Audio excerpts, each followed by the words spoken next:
mga tithes of course. So let's pray. Dakilang Ama, muli nagpapasalamat kami sa pinagkaloob mo sa amin. Hindi pa man kami makarating, Lord, sa perfection, ay patuloy kaming naghahangad, Lord, na kami, Lord, ay ituwid mo sa aming mga pagkukulang at nagnanasa kami, Panginoon, sa aming puso na kami, Lord, ay dumating sa rightful position ng bawat isa. Lord, ay salamat, Lord, sa mga correction ng pagtutuwid mo.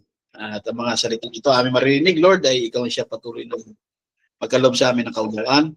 Maging, Lord, sa mga tithes and offering, tithes of tithes, maging sa anniversary pan, ay ito siyang mag-bless, magpalagaw ng mga biyayang ito ng gamit sa ministry. Salamat, Lord, sa mga kamay na iyong ginamit, sa mga kapatid. Bless mo sila at patuloy mo siyang ingatan. Maging, Lord, sa mensahe na aming marinig, ito siyang magpunawa sa amin.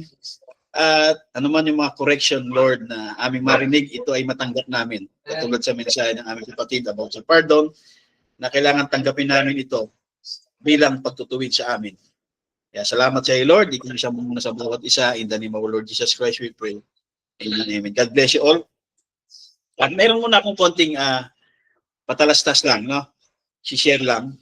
So parang karagdagan lang na kaalaman. Okay? Number one ay yung tinatawag na critical thinking. Ay sinabing critical thinking, ang ibig sabihin ng critical thinking, ito yung evaluating facts. I-evaluate mo muna. So, ibig sabihin, hindi ka agad-agad na maniniwala. You're not easy to believe. Kasi when we are easy to believe, then we are easily to deceive. Napakadali mong maniwala, kaya napakadali nating madaya. Sa lahat ng bagay, business, anumang usapin sa buhay, larangan ng buhay, at lalo pa sa mensahe sa Bible. No, kailangan meron tayong critical thinking. Ang ibig sabihin niyan ay evaluating facts and evidence before deciding. Di ba? Meron tinatawag na clickbait eh. So, wag yung click tapos yung pala bait yun. Kaya merong clickbait eh. So, pag ano mo, ang ganda to post mo kaagad. Okay? Okay, ang ganda nito, sali ka kaagad. Okay? O magandang business to. O sige, sali ka agad. So, lahat yan, napagdaanan na natin yan, na mga maling desisyon natin. Kaya tayo tinuturuan ngayon na para maging wise. Okay, kaya number one, para maging wise tayo, magkaroon tayo ng critical thinking. Ito yung evaluate mo muna yung facts and evidence before deciding. Ano mang larangan ng buhay kahit sa pag-aasawa. Evaluate mo muna. Di ba? Bago tayo mag-decide. So, napakahalaga, kaya lagi kong binabanggit dito lagi yung critical thinking. Kasi pag ang critical thinking ka, ito na yung na-deceive ka na. Nadaya ka na, lahat na nang sasabihin. Hindi mo na i-evaluate. Paniniwalaan mo na lahat. Kasi na-deceive ka na eh. Hindi ka gumamit ng critical thinking. So, number one, pinakamahalaga, lalo sa panahon natin, sa technology, spiritually, tinawag itong the most deceiving age. Ganon din sa tinatawag na scientifically, the most deceiving age. Okay? Napakadali ngayon gumawa ng mga realistic na mga video. Diba katulad dun sa video ni tawag nito, ni yung dating congressman, napakadaling gumawa na nun. At kung hindi tayo din aware sa tinatawag na AI copy, well, paniniwalaan mo kagad lalo yung content. Hindi ka na critical thinking, lahat ng mga content nung sinabi ng video na yon, paniniwalaan mo kagad. Di ba? Kaya yun yung inaaway ko sa inyo na mag-critical thinking tayo bago tayo mag-decide. So, yung video na yon ay nawala. Okay lang, tuloy-tuloy lang. Ay chinek yan sa AI copy at doon sa result ay 95% AI siya, 5% lang yung authentic. So, mas malamang na yun talaga ay AI lang. Na hindi talaga authentic yun. Okay? Kaya naman, yung mga Pilipino magaling eh. Diba? Gumawa sila ng kanya-kanya ng version doon sa nasabing video na yon. Amen? So, isa yon sa dapat na ingatan natin na madalas tayo nagpe-Facebook, may oras tayo mag-Facebook, di ba? Ay i-check din natin. Baka AI lang yan. Pag AI yan, kailangan mo kayo maniwala kaagad. Kasi AI yun eh. Malalaman niyo naman kung yan ay AI or authentic siya talaga na video. Okay? So yung video na yon ay AI copy. Ayon sa AI copy. So 95% AI, 5% lang yung authentic. So yun ang tinatawag na critical thinking. So kung 95% ayon sa AI copy, hindi ka easily to believe doon sa content. Di ba? At isa pa ay kung meron man kayong pinapalo ng mga abogado, ng magagaling na abogado, huwag kayong basta maniniwala din kahit abogado yan. Kasi lahat ng mga abogado ay sabi nga ng isang senador, kung gusto natin talagang katarungan, patayin lahat natin ng abogado. Kasi kaya magulo ang batas sa mga abogado. Kaya nga mga abogado, mga kapatid, ay tipo yan kay Jacob, Little Shyster. Mandaraya yan eh. Na kahit mali yan, palalabasin niyang tama. Di ba? Katulad ng isang senador, ay sabi niya, ay ang mahalaga yung testimonya. Kahit peki yung tawag doon, yung notaryo. Siya lang may sabi noon, pero mostly sa mga attorney, mali yun. Kung notaryo pa lang, dinaya mo na, paano ka pa paniniwalaan sa testimonya mo? Sa biblical principle, meron tinatawag na doctrine of the bundle of sticks. Sana, isi-share ko sana yan doon sa GC na yung kaso ay nawala lang ako ng inspirasyon dahil busy lahat. No? Si Brother Roger lang yung nakikita ko at si Brother Junel. So sabi ko ay siguro tsaka na natin to atupagin. Gawin ko na lang yung mga gagawin ko. Okay, so gano'n, no? Merong Bible principle tungkol sa doctrine of bundle of sticks. So sa usap pa lang, ay mali na kagad, yung susunod mong sasabihin, consider mali na yun. Mali na yung dahul. Diba? Hindi pwede na sa umpisa pa lang, dinaya mo na, paano makakasiguro yung makikinig na yung mga susunod mong sabihin o yung testimonya mo, dinaya mo na. Okay? So, ganun, huwag tayong magkaroon ng tinatawag na pagsang-ayon kagad kahit attorney pa yan, kahit senador pa yan, o abogado pa yan. Magkaroon tayo ng critical thinking muna. Okay? Dahil kung dinaya mo na yung basic, notaryo pa lang, dinaya mo na siya. Hindi ka nagsabi ng totoo, napakadali lang magnotaryo, punta ka lang dito, oh. Di ba? 100 lang yan eh. Di ba? Napakadali lang. Kaya doon pa lang, kung dinaya mo na siya, ay paano ko mapaniniwalaan? Hindi pwede yung sinabi na hindi, ang pinakamahalaga naman yung kanyang testimonyo eh. So sa isang banda ay tama yun na yung pinaka-testimonyo. Pero doon pa lang sa umpisa pa lang, at the beginning, nanumpa ka, nagbigay ka na tinatawag na salaysay, pinanotaryo mo, ay dinaya mo na notaryo, ay hindi ka na paniniwalaan ng judge. Okay? So okay maniwala sa ganong depensa nung senador na yon. Kung iniidolo nyo yun, huwag nyo iduluhin. Hindi magaling na ano yun. At the same time, politics and religion yun. Di ba? Alam natin na yun ay religion din ang pinopromote niya. Hindi lang politics. Kaya nanalo yun dahil kinampanya yun ng isang malaking iglesia. At membro siya nun. So hindi ka pwedeng mag-agree sa lahat ng sasabihin niya. Kaya ako, parang seminar lang to, no? Critical thinking. Sunod ay analytical thinking. Okay, breaking problems into a small step for clarity. Creative thinking, using imagination to generate fresh ideas. Abstract thinking, ito na, medyo mas mabigat na. Seeing big ideas and connection beyond details. Concrete thinking, ito mahalaga din. Dapat konkreto, making clear, practical decision based on facts. At convergent thinking, finding the single best solution to a problem. Divergent thinking, exploring multiple options and possibilities. Maghahanap ka ng mga solusyon sa mga problema. Okay? So yan ay makakatulong sa atin kung meron tayong kaunawaan dyan. At ang sinasuggest ko yung number 1, critical thinking muna.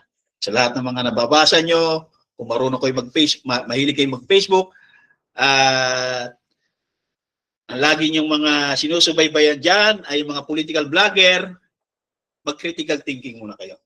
Sa mensahe, mga kapatid, may message ang prophet na thinking's man filter. Yan yung critical thinking. Sasalain mo siya at thinking's man filter. Diba? Sasalain mo siya. Huwag mo kagad na nakita mo dahil yun ay pabor doon sa political sinusundan mo. Diba? Ay, iyaano mo kagad.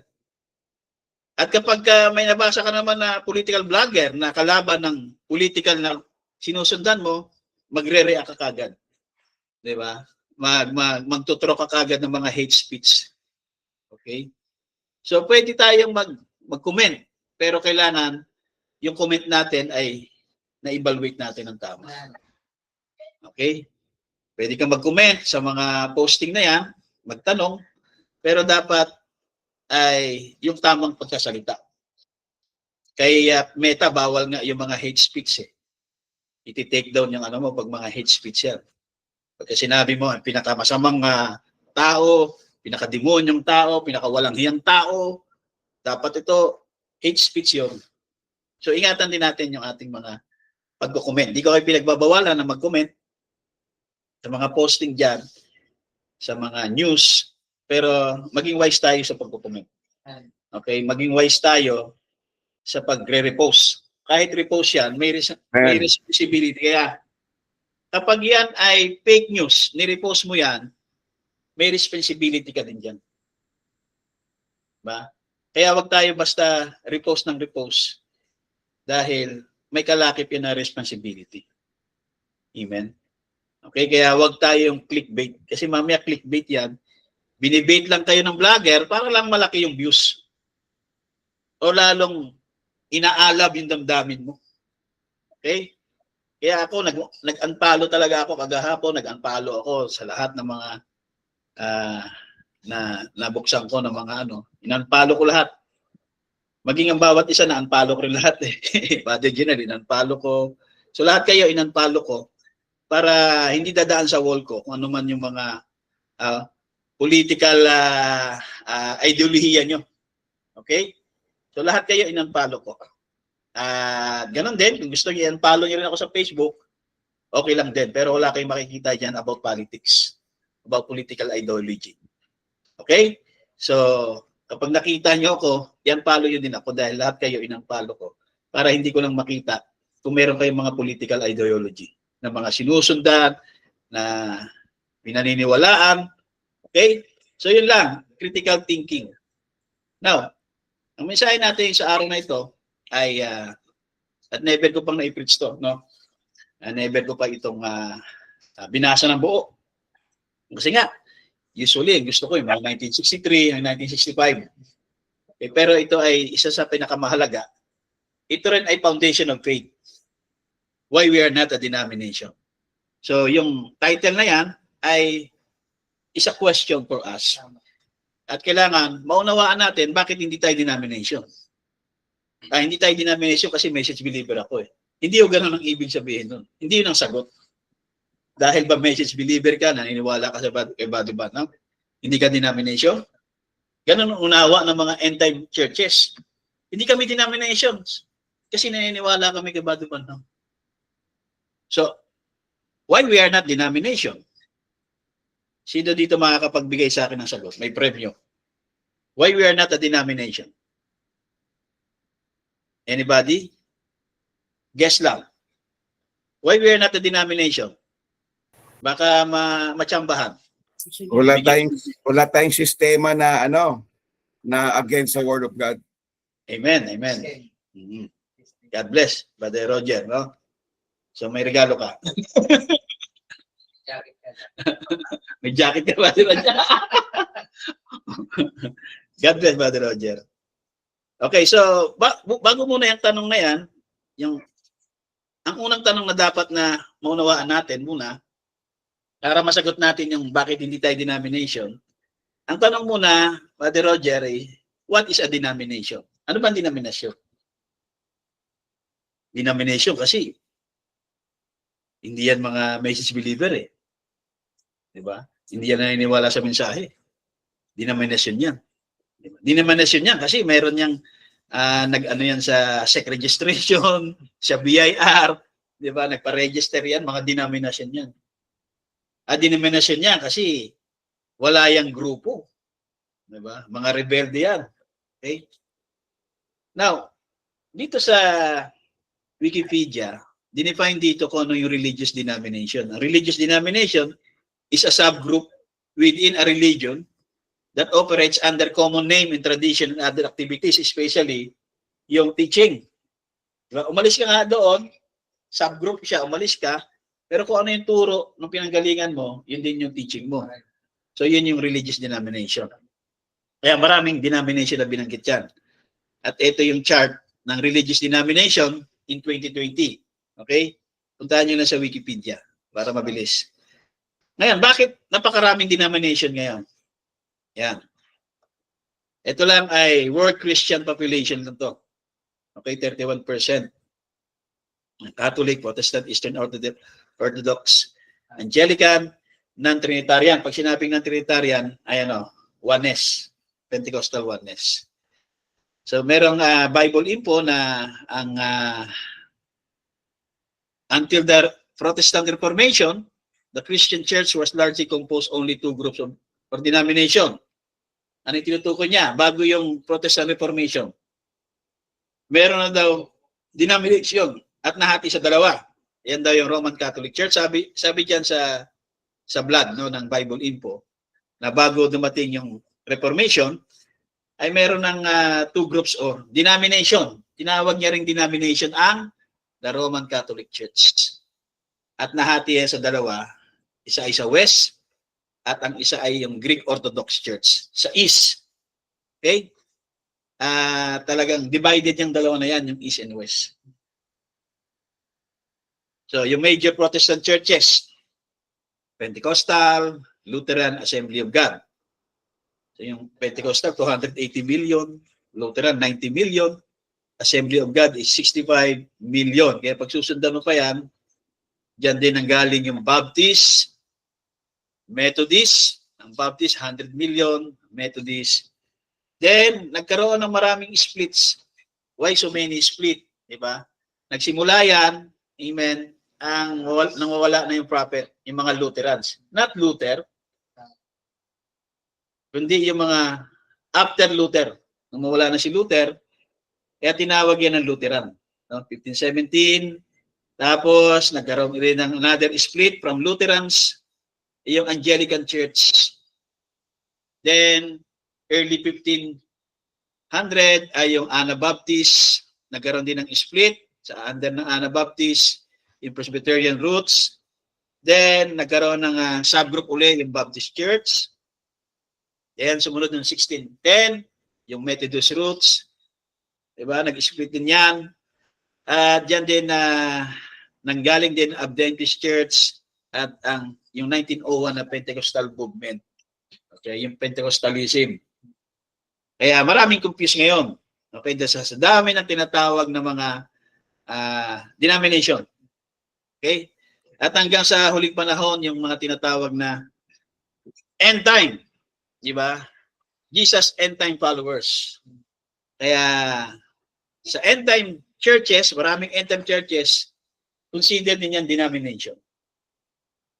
Okay? Kaya nga hindi tayo denomination, pastor, dahil nga end time tayo eh. Kaya, bakit sinabi ng prophet na we are not denomination? Dahil ba naniniwala ka sa prophet? Dahil naniniwala ka sa message, hindi ka na denomination?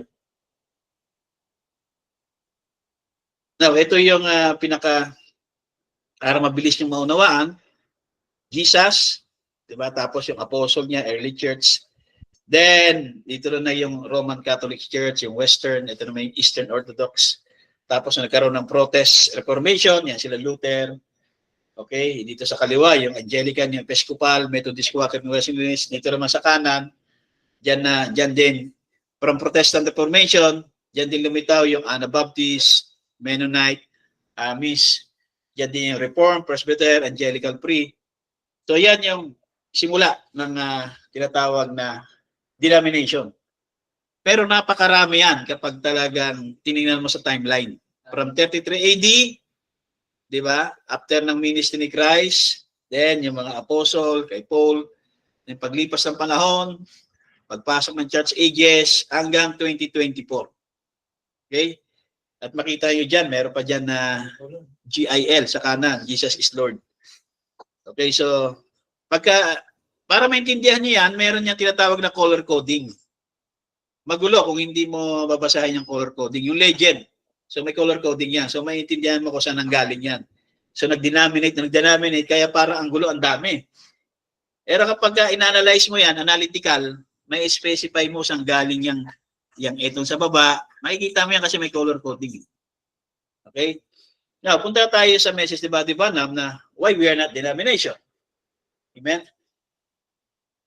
So, yan ay a question for us through the message of William Branham, bakit hindi tayo denomination? Sabi ni Brother Roger, yung system. Okay? At tama yun. Okay? Now, bago natin puntahan yung why the denomination, merong specific na sinagot si Buddy Branham, why we're not a denomination. Sa message niya na the baptism of the Holy Spirit. Sabi dito, and why we're not a denomination? Now, the denomination, to begin with, is false. So, ibig sabihin, kung mali yung turo at false teacher, denomination. Kasi wala ka sa original teaching eh. Ng apostle, ng prophets. We are building and founded sa teaching ng apostle and prophets. Di ba? Eh kung hindi galing doon yung turo mo, denomination ka. So yan yung unang definition, bakit hindi tayo denomination.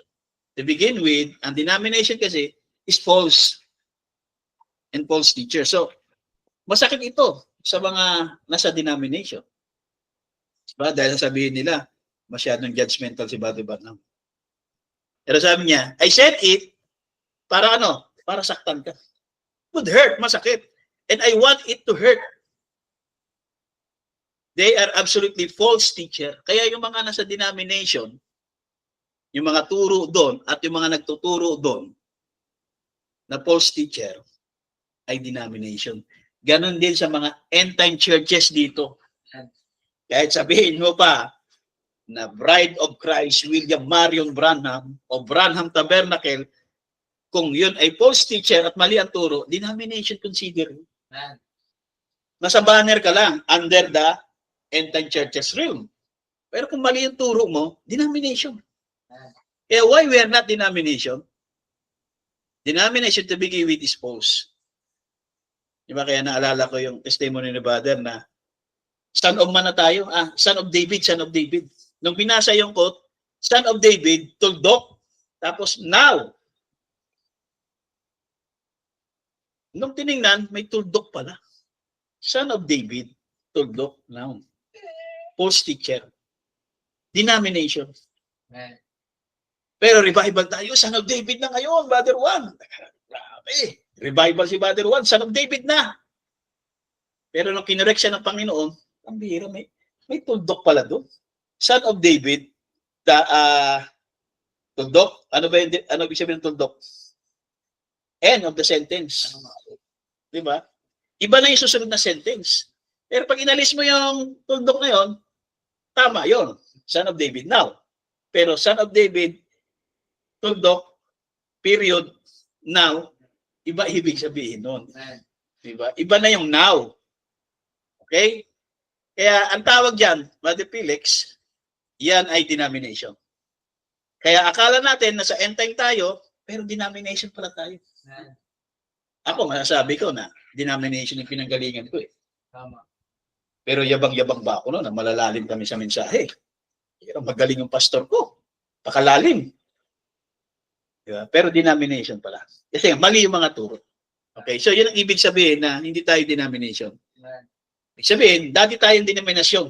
End time churches denomination. Agree ba kayo dyan? Na tayo ay galing sa end time churches Amen. denomination. Amen? Dahil ang denomination, ang definition ni Brother Branham, sa pasimula pa lang, false na. Yung Godhead explain pa lang, mali na, denomination tayo, hindi. Predestination, mali unawa natin, denomination. Ang pastor ay headship, denomination. Diba? So, kailangan nating tanggapin na tayo ay denomination. Katulad din kanina sa message ni Brother Felix na pardon. Kung hindi mo tinanggap, hindi mo matanggap, wala. Hindi ka makakatanggap ng pardon. Ganun din sa healing. Kung hindi mo tanggapin at i-claim na magaling ka na, walang healing. So, kailangan tanggapin mo. Hindi sa pamamagitan ng tinatawag na feeling. Parang magaling na ako. Parang lang. Diba? Kaya merong isang kwento, no? Nagpa-check up yung isang pasyente. Sabi ng doktor, "Oh, sir, ano ang sakit mo?" "Parang may ubo ako eh." Niresetahan ng doktor. Nakalagay doon, "Ano to, pastor? Ano to, dok?" "Parang gamot." Kasi parang may sakit ka, yung gamot parang gamot. Kaya yun yung unang definition, mga kapatid, bakit hindi tayo denomination. Kung masigurado mo na tama, na tama, at hindi false teacher yung nagtuturo sa iyo, hindi ka denomination. Kaya you can challenge me. Amen. Amen. At sabi ko nga kagabi, nag-sharing kami, para malaman mo, no, yung nagtuturo o yung pastor mo hindi mandaraya, ilalabas niya yung quote. Babasahin niya muna sa iyo at maipaplas mo. Kaya ako, hindi ako nagtuturo, nag-share na hindi nakalabas yung quotation kasi madaling dayain eh. Sinabi ng prophet. At nagtanong sa akin yung brother na yon, si Brother Bong, "Pastor Joe, meron bang quote na the seal of this age is I am wrong?" Sabi ko, meron, pero hindi ganyan yung sinabi. Pero kung ganyan, walang ganyang quote. Pero dito, naniniwala na the seal of this age is to say I am wrong. Sino naniniwala? Taas ang kamay, hindi ko kayo makita. Ayun, sa TV. Diba? Okay. Ngayon, saan nyo nabasa yan?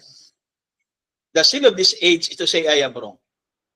Pinaniwalaan natin yan, pero walang ganyang quotation si Brother Branham. Walang ganyang statement si Brother Branham na the seal of this age is to say I am wrong. Kaya sabi ko, Brother Bong, hindi mo talaga makikita yan kasi hindi naman ganyan yung sinabi. Nabasa ko yan. Kaya sabi ko, eto, tingnan mo dito. Sabi ko, sa church age pa yan. Kay Lee Vane. Ano sabi doon? The seal of cry. Hindi the seal of this age. The seal of cry is I am wrong. Basahin niyo yan, the seal of cry. Diba? Wala kayong mababasa na the seal of this age. Yan ang inimbento lang. Yan ang mahirap. Nagbasa ka, nung binanggit mo, mali yung grammar mo. Mali yung pagkakabanggit mo. Ang nabasa niya ay the seal of cry is to say I am wrong. Is I am wrong. Hindi yung the seal of this age. Sige, i-type nyo the seal of this age. Wala kayong makikita. Kaya nagtataka yung brother, tinatanong ako, wala talaga akong makita, Pastor. Hindi mo talaga makikita kasi hindi ganyan eksaktong sinabi. So, misleading pa. Iba yung the seal of cry, saka yung the seal of this age. Diba? Lalo ko ang hinahanap ko pang seal, yung S-E-A-L. Hindi. Yung seal na sinasabi ng silos. Silos na Z-E-A-L. Hindi mo talaga kasi hinahanap mo the seal eh. Stelyo eh. Kaya pala wala akong makita kasi hindi pala yan talaga sinabi ng prophet. Pero ang tagal nating naniwala. Di ba? This Lord, yung pastor nag-preach, the sin of this age is to say, I am wrong. Amen. Praise the Lord. Sabi ng prophet, walang sinabi yung prophet pala ng ganyan. Amen. Sabi pala ni pastor, hindi pala prophet. So, anong tawag dyan? Denomination. Tama. False teaching, false teacher. At secondly, yun ay hindi grammarized, di ba? Di ba? Nang grammarized ni Libel yun. The seal of Christ. Basa nyo, the seal of Christ? Brother Amen. Roger? Yes, amen. Di ba? Ano yan? Church age book yan, di ba? Mhm. Grammarized yan ni Libel. Tama. So mali na yung chismis.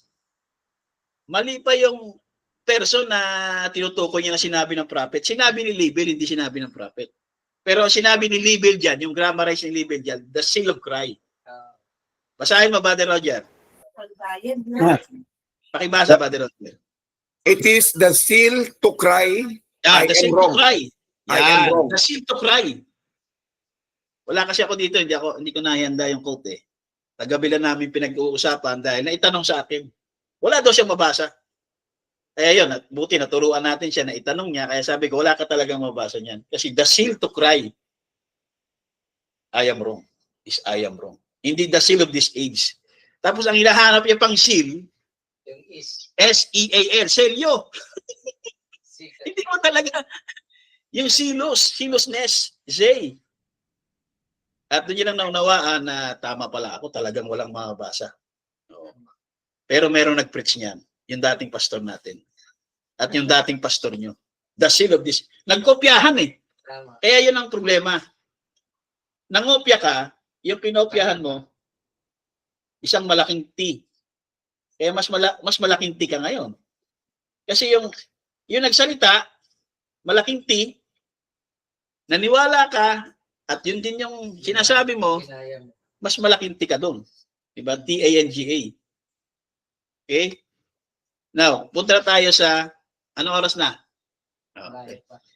Punta tayo sa message na we are not a denomination. Now, the oldest denomination and the first denomination church that we ever had is what? Catholic Church. Di ba? So, ang first denomination ay Catholic Church. And it was organized, kailan? 300 and something years after the death of the last apostle. Na sino? Sino last apostle? John the Beloved. Amen? Eh, sabi niya, and the Catholic Church was the first denomination of the church. Alam ba natin yan? O ngayon lang natin nalaman na ang first denomination was the Catholic Church. Sino dito matagal niya nang alam? Ako ngayon ka din nalaman eh. Now lang. Now lang. So hindi na ituturo sa atin yan. Kaya, di ba? And the Protestant Church are the denomination saan galing? Doon sa first denomination. Di ba? Kaya sabi niya, the first Reformation come, sino yan? Was Luther. After Luther comes Zwingli. After Zwingli come Calvin and just go down. And down to the Wesleyan. Ang tinutukoy dyan, hindi mismo yung mga messenger. Kasi ang mga messenger, sila Luther, under yan ng bride seed. Under yan ng true vine. Merong false vine. So ang tinutukoy dito, yung mga churches, yung mga Lutheran churches, Wesleyan churches, after the messenger. Okay? And the first Reformation comes, si Luther yon. Pero after Luther, yung mga Lutheran church, di ba? Sila yun ang denominate. Okay? And after Zwingli comes, si Calvin, to the Wesleyan revival, down to Alexander Campbell, John Smith, and what more, hanggang pababa. And the last movement, ano yung last movement ng denomination na meron tayo? Pentecostal age. Yung Pentecostalism. Now, is the different phases. Kaya maraming mga grupo ng mga Pentecostal. Diba? Kaya makita nyo doon kanina doon sa yan. Diba? And after Protestant Church are the denominations pulled out the denomination. Okay? And I believe that God has dealt in its age. So, bawat kapanahunan, 7 church ages, nagdi-deal ng Panginoon. But did you ever notice, napansin niyo na every time church ever fails, as soon as they denominate, kapag ang isang church ay nag-denominate na, fail na yon. Paano mag-denominate ang isang church? Paano siya nag-denominate? Ano ang definition ng denomination? In the first place. Dahil sa maling turo at maling tagapagturo. Diba? Yun ang denomination. Kaya huwag niyo isipin na hindi tayo denomination dahil nasa end time tayo. Magpipail yung church na yan kapag nasa mga maling turo na siya. Denomination na yan. Number 1 na dyan yung pastoral headship. Saan kayo nakabasa pastoral headship? Wala eh. Wala sa Bible, wala sa message. So denomination yan. Kaya nga sabi ko, you can challenge me. Pwede mo sabihin na itong TMT denomination. Then challenge me. Kahit debate pa yan. Diba? Patunayan mo na denomination to, patutunayan ko na hindi ako denomination. Okay? Kaya ang Diyos ay nagdi-deal sa individual, not with denomination. Amen. God in no age ever dealt with a denomination. Hindi nakikipag-deal ang Diyos sa denomination organization. Kaya kapag lumabas ka sa isang denomination, amen, huwag kang papasok sa another denomination kasi hindi makikipag-deal ang Diyos sa iyo dyan. Hindi makikipag-deal ang Diyos sa denomination. Individual. Kaya pag lumabas ka, sabihin mong mali ang turo na yan, di ba? Ang Diyos makikipag-deal sa iyo. Pero kapag pumasok ka na naman sa denomination, ano ang denomination? False teaching, false teacher, hindi makikipag-deal ang Diyos dyan. Amen? In any age, He always deal with individuals and not denomination. So therefore, if God isn't in the denomination, mabigat, di ba? Ang Diyos wala sa denominasyon. Teka muna. Di ba espiritu din ng Diyos dyan? Yes. Pero yung perfect will ng Diyos, wala sa denomination. Anong denomination? False teaching, false teacher. Denomination. That's the use of me having anything to do with the denomination. I'm not talking about the people in denomination. I'm talking about the denomination itself. Yung sistema. Yung sinabi ni Padre Roger. Dahil sabi niya, God's people ay nasaan? Nasa denomination. Yung problema, labas ka doon sa denomination, pasok ulit sa denomination. Di ba? Umalis ka doon sa dating simbahan mo, nagtuturo ng pastoral headship, lumipat ka sa isang simbahan, ganoon din ang turo, pastoral headship din. Denomination pa, kahit naglipat, kahit 100 simbahan pa, 100 pastor pa pinuntahan mo. Diba? Kung the same teaching din yan, denomination pa rin at hindi nakikipag-deal ang Diyos sa denomination. Hindi end time eh. Yes, end time. Pero ano ba ang denomination? In the first place, false teaching, false teacher. Now, like we have an issue that comes out in the churches, as we have one recently about blood and oil. Merong issue about blood and oil. Dear Brother Branham, merong letter. Pero sabi ni Brother Branham, but the reason that I stood against that, doon sa maling turo about sa blood and oil, I'm against denomination. Pero yung mga pastor dito, gusto nila sa denomination. Gusto namin i-convert itong mga pastor sa denomination. Pero si Brother Branham, against sa denomination. Kaya ang gagawin nila para ma-convert, ang isi-share nila, hindi nila isi-share primarily yung propeta. Hindi nila babanggitin yung propeta eh. Kasi baka mabugaw, hindi kagad. So, iiwasan mo nila yung propeta. Denominational way din yun. Kung gusto mong mag-convert ng tao sa denomination, i-share mong message, i-share mong propeta. Pero kung iiwasan mo para ma-convert mo, denomination din yun. Okay? And then God's word doesn't speak of a denomination, but it speak against denomination. Then we must speak with the word. Kaya kung mag-share ka sa denomination, ang sasabihin mo ay hindi denomination teaching. Hindi ka mag-agree, okay yan. Yung woman preacher. Okay naman yung woman preacher. Kasi gusto mong i-convert yung denomination. Hindi, agree-agreehan mo yung woman preacher. Pwede naman mag-woman preacher. Sa labas, pwede ka. Di ba? Ang woman preacher ay pwede yan sa fivefold ministry. Denomination yun. Regardless of what bishop, what anyone says, that anyone thinks, what a good man says, kahit napakabuti mo, napakabait mong tao, kapag nagsalita ka ng wala sa word, against the word, denomination ka. Kaya dito, iniingatan natin dito yung ating mga salita. Amen.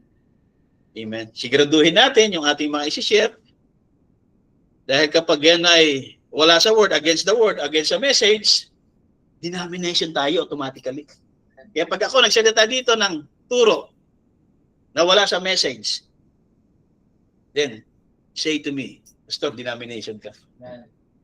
And I will accept that. Yeah. If it's not according to God's word, then it is wrong. Denomination, kaya why we are not denomination? It must be the word, must be the lasting. God's must be the final amen. Kahit pa napakabait ng pastor na yan, nasiran ko kagabi. Kahit mabait pa yan, kahit nilalabgipan ka pa niyan, kahit tinutulungan ka pa niyan, ang final mo pa rin mga kapatid, sabi ko sa kanya, yung word, yung katotohanan. Diba? Hindi pwede dahil mabait, mag-stay ka dyan, kahit pa pinauutang ka pa niyan eh. Kahit binibigyan ka pa niyan, sinusuportahan ka niyan, the word must be the lasting. Eh, ganoon din dito sa akin. Pag wala sa word, against the word, then, abandon me. Mahanap kayo ng pastor na nasa word. You can abandon me at any time. Okay? Dahil denomination eh. Yan yung ibig sabihin iba, diba, na if the pastor, if the man, leave that word, leave that man, kasi nag-denominate na siya. Kaya ako ginawa ko yan. Sabi ng pastor na yon, ano? Seed plus seed plus seed. Pero sabi ng message, perfection plus perfection plus perfection. Nag-denomination na eh. So nagpaalam na ako. Di ba? Pero hindi ko rin dinrespect. Kahit na nag-denominate na siya, hindi ako nag-disrespect. Nagpaalam ako, nag-send ako ng letter. Di ba? Kaya pag nakikita kami, nakakamayan ko siya. Hindi ko siya iniiwasan. Amen? Kasi hindi ako nag-disrespect sa tao na minsan ginamit din sa akin. Kailangan you keep that truth. Ginamit sa'yo din yan eh. Kahit sabi mo mali turo, pero ginamit din yan bilang hakbang papunta sa katotohanan, i-respect mo pa rin yung tao. Kung aalis ka sa kanya, magpaalam ka. Maliban na lang kung ikaw na yung siya yung nag-disrespect sa'yo. Siguro, hindi na rin maganda magpaalam kung dinirespect ka na rin. Pero kung hindi ka naman dinisrespect, katulad sa akin, hindi naman ako dinisrespect, kaya bilang respeto, nagpaalam pa rin ako through letter. Okay? At least nabasa niya lahat yung gusto kong sabihin through letter. Kaya mahirap na hindi rin natin aayusin yung ganong mga maling ways. Okay? Eh ako, paalam pa rin kayo. Ganon din dito sa TMT, dito sa ministry, kung darating ang time, merong gustong umalis, paalam lang, kahit letter lang o text lang. O, Brother Joe, ay hindi na ako masaya dito, marami akong hindi nagustuhan na turo, hindi ako nagustuhan ng mga patakaran mo, aalis na kami. Okay yun, walang problema doon. Diba? Ang gusto ko lagi, yung paghihiwalay ni Abraham at ni Lot. Kasi doon, naghiwalay sila, ibinigay ni Abraham ang blessing kay Lot. Kaya nga, nung nagkaroon ng crisis si Lot, sinave pa ni Lot ni Abraham Talagang hinabol niya yung mga hari na kubidnap kay Lot. Niligtas niya pa. Kasi yung covenant ng paghihiwalay nila, nasa tamang paghihiwalay. With love and respect. Ganon din, no? Kung may paghihiwalay, dapat meron pa rin with love and respect. Kaya yung mga umalis dito na disrespect ang ginawa, well, ay ang Diyos na ang bahala na lang. Ah, Amen. Pero wala akong wish, wala akong prayer na sila ay dumating sa mga ganitong sakuna. Ang prayer ko pa rin ay pagpalain sila at makasumpong sila ng pastor o simbahan na mag-guide sila sa katotohanan. Okay? Lobat. Di yata na ano. So dito, ang pinaka main scripture niya, why we are not denomination, ay Revelation chapter 17. And I believe, karamihan dito alam niyo na yung Revelation chapter 17. Ito yung the great war. man. Hindi na natin mabasahin. Diba? Kaya nga, sa Bible, ang church, ay, ang woman in the Bible ay nagre-represent ng church. Okay? Kaya ang church ay nagre-represent ng woman. Man. Okay? Nawala. At diyan din sa Revelation chapter 17 o sa verse 15, chapter 17 verse 15, yung water ay in-interpret diyan, the waters which thou sawest where the were seated are people. So yung waters ay mga tao, peoples. Multitudes, nations, and tongue, mga tao. Okay? At yung Great War, yung church, yung first denomination church. This great church, great woman, now remember, siya ay ano? She is a ill-famed woman. She sits upon. Saan siya nakaupo? Meron siyang ano? The governing over many waters. People, tongues, nation, kings, presidents of the world. She got power through all the nations and tongues and people. She is a great person. This woman is, whom the kings of the earth have committed fornication. And what is fornication? Well, it's like a woman. Fornication, ito ay katulad sa isang babae, siya ay namumuhay na hindi, siya ay untrue to her husband.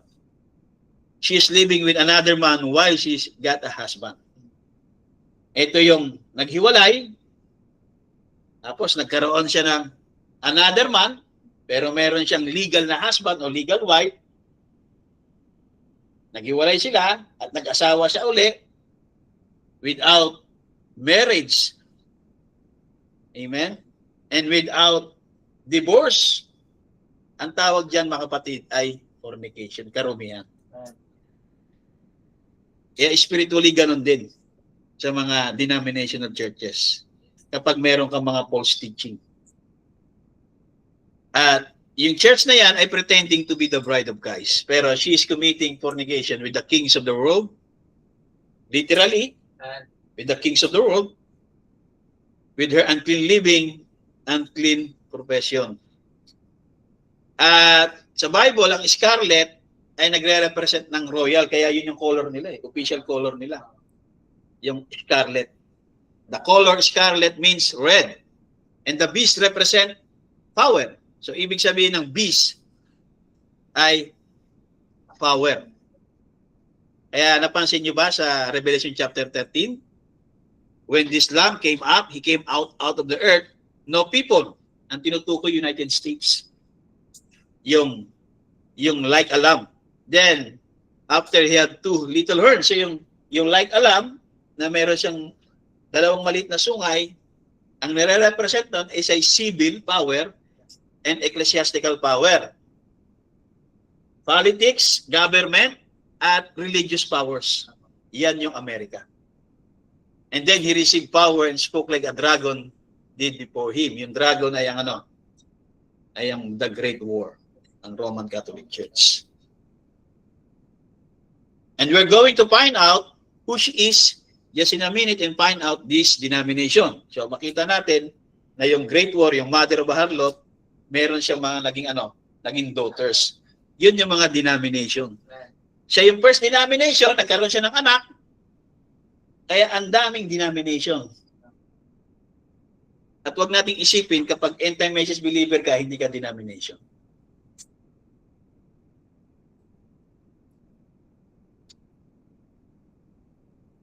Yan na natin yan para mabilis. Kasi yung oras ko eh. Yan, tinawag siya sa Bible na Mystery Babylon. Okay? The woman, the church, she was Mystery Babylon. Okay? At sa history, meron talagang Babylon talaga na tinayo ni Nino. Sino nagtayo? Sino nagtayo ng Babylon? Yung Tower of Babel. Okay? We see her appear by Nimrod. What was Nimrod's purpose? Nimrod founded a city and caused all the other cities to pay tribute to the city. So, historically, biblically, ay ginawa ni Nimrod yan eh. Pero sa modern day ngayon, yan yung Roman Catholic Church. Okay? Is there a church that has denomination every nation in the world? Certainly. Yung Roman Catholic Church, sa bawat bansa, meron siyang mga anak. Mga Christian churches. Is there a place today that makes every nation pay tribute to it? Certainly, sabi niya.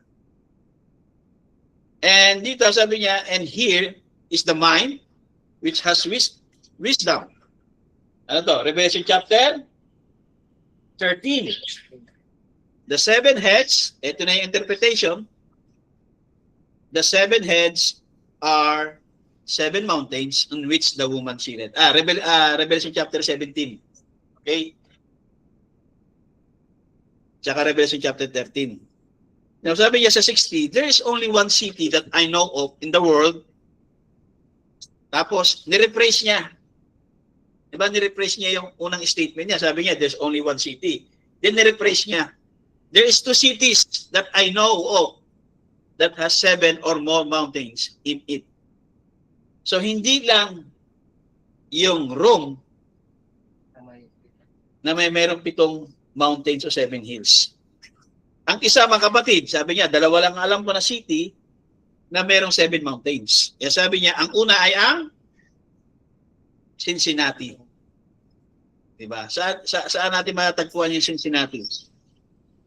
Sa Makati, Cincinnati Street. Sa Ohio. Diba? Ang Ohio ay nasa ang part? Sa west, sa east, sa east. Kabisado ni Brother Junel, parang nakapasya na doon ah. Sa NBA. Ako nga pala sa NBA. Ohio. Diba? Okay, so pag pumunta kayo doon sa Cincinnati, meron dong sikat na 7 hills doon. Okay? Yan. Cincinnati, City of 7 Hills and 5 Inclines. Ang mga pangalan ng mga 7 mountain na yan, o 7 hills, Mount Adams, Walnut Hills, Mount Auburn, Pine Street Hill, College Hill, Fairmount, and Mount Harrison. 7 hills. So, hindi lang Rome. Kaya sabi niya, there is 2 cities that I know of that are 7 or more mountain at isa doon ay ang Cincinnati. Pero sa Cincinnati, there's no one church denominates. Walang nag-denominates na church doon. Pero meron 7 hills. So, hindi yan yung tinutukoy ng Revelation chapter 17. Okay? Then sabi niya, there's only one place in the whole world, sa buong mundo na merong simbahan na nandoon sa 7 hills that has a church. Isa lang talaga. Na kung saan, denominate niya yung buong mundo. Ano yan? Yan yung tinatawag na Rome. At sa Rome, ang Rome ay city na yan eh. Di ba? Rome. Roma. Pag sinabing Romans, mga tao. Pag sinabing Roma, yung lugar. Okay? Kaya, dyan sa Rome, ay merong 7 hills. Okay? At dyan din sa Rome, merong church dyan na nag-denominate. Yan yung Vatican City. Okay? That denominates the entire world. Nandyan yung 7 hills. Yan. Mahirap na basahin eh. Quirinal Hill, Bimaninal Hill, Capitoline Hill, Esquiline Hill, Palatine Hill, Killian Hill, Aventine Hill. Diba? So, Diyan sa Rome, mga kapatid, isang city na yan, pero meron pang isang city na lumitaw diyan. Yan yung Vatican City. Pero yung Seven Hills, wala sa loob ng Vatican City. Nakikita niyo doon sa bilog, yan yung Vatican City. Yung ano yan na yung Rome, 'di ba? Yan yung Seven Hills. Okay? At nasaan yung Rome na yan? Nasa anong bansa? Italia. Okay? At yan yung Revelation chapter 17:9. And here is the mind which has wisdom. The seven heads are seven mountains. Yun. On which the woman sits. Yung St. Peter of Basilica. Yung Vatican City. Okay? Then sa 61 sabi niya, I often heard that over the throne of the Pope of Rome is wrote Vicarius Filii Dei. And I often wondered if that was true. Iniisip niya kung totoo talaga yan. Kaya sabi niya, gumawa kayo ng linya, draw a line, and draw it up in figures in Roman numerals. Okay? I-convert nyo yung Vicarius Filii Dei na yan in Roman numerals. At ito ay makikita nyo.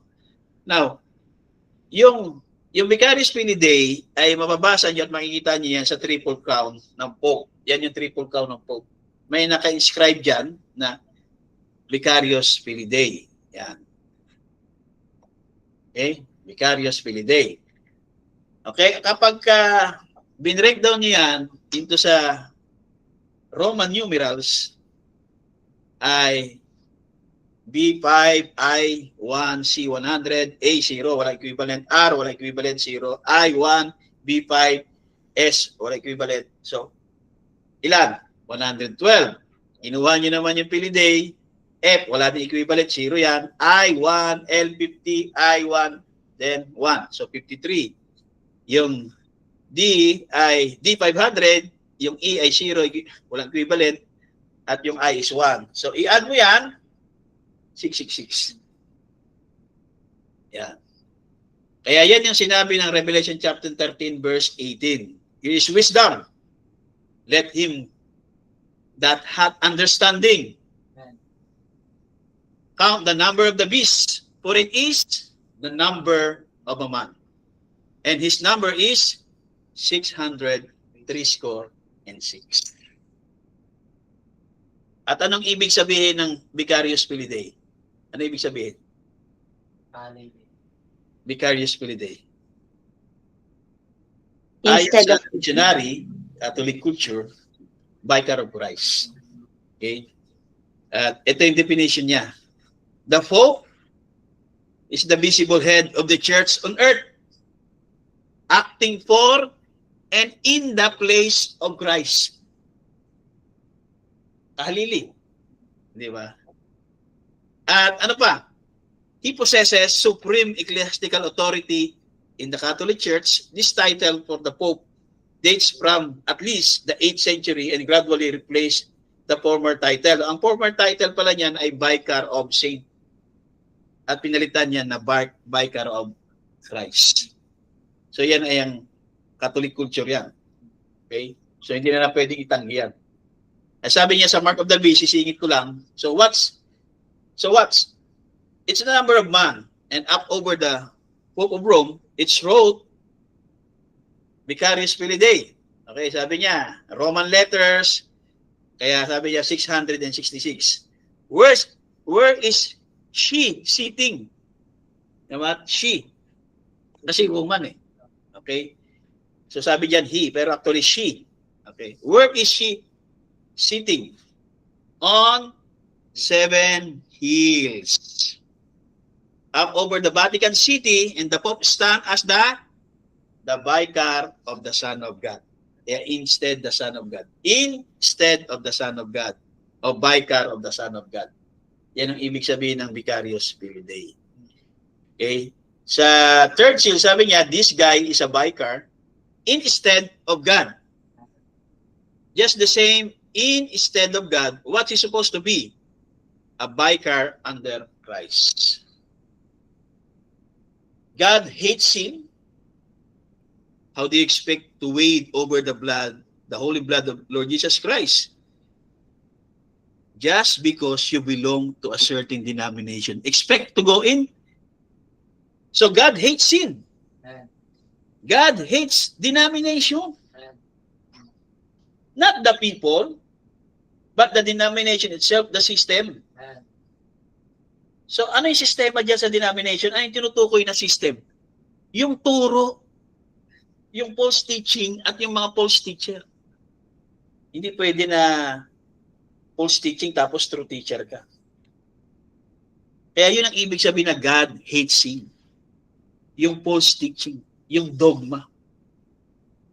Kaya sabi niya, how do you expect to wade over the blood of the Lord Jesus Christ? Dahil ikaw ay kaanib sa isang denominasyon at umaasam ka na makakapasok ka o ligtas ka? Sabi niya, you're going to come God's ground or you're not coming at all. Ano yan?